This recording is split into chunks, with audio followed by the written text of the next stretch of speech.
Anyway, let's take a look at the Times now, Bruce.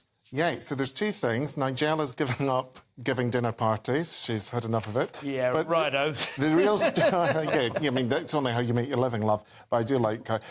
Yeah, there is the article that says, hotel given millions to reserve bed for migrants. So what has happened, because there has been a buffer on the arrivals of migrants coming into the country, that ministers are spending, is it more than £500,000 a day keeping these hotel rooms available. That's to keep them empty. That's not the bill to house migrants. That's just keeping potential rooms available. Yeah, until they get through whatever they need to get through in which to get there. And do we have any idea, I mean, I doubt it goes into detail, but what kind of tier of hotel this is? Presumably the lower tier, is it? I think it's all. It's all tiers. I mean, from what I've seen, they're so short on places to put these migrants. I mean, as you can imagine, with, I mean, there's like 600 came across yesterday, I believe. I mean, we'll get huge numbers. It was 40-odd thousand last year, and it's going to be even higher this year. Leo, you tour, and I'm assuming you do, press, Bruce. You find...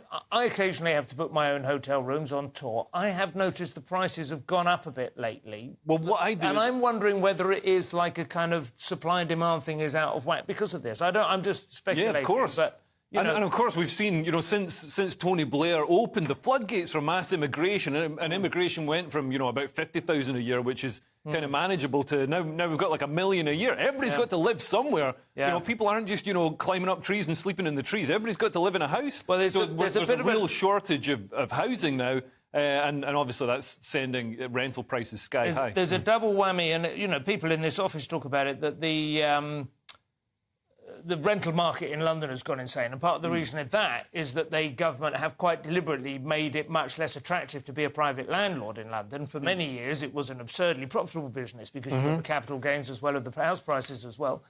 They've made it much less appealing now through various deliberate tax measures, which means that landlords have sold up, which means the supply has been reduced, and suddenly... If you arrive in London hoping to rent, it is insanely expensive. Yeah. And hotel rooms are insanely expensive as well because of this. But if you do want a cheap hotel room when you're on tour, just turn up, say that you're a 14-year-old Albanian and you've lost your passport, and they'll just stick you in. I'd have to they've got free rooms. I don't know, would I have to take this down just get down to kind of a bit of stubble? From the pictures I've seen of 14-year-old cross-channel migrants, you would not have to change a thing. They're all turning up like the Fonz. When he was like 47 trying to pretend he's like a high school.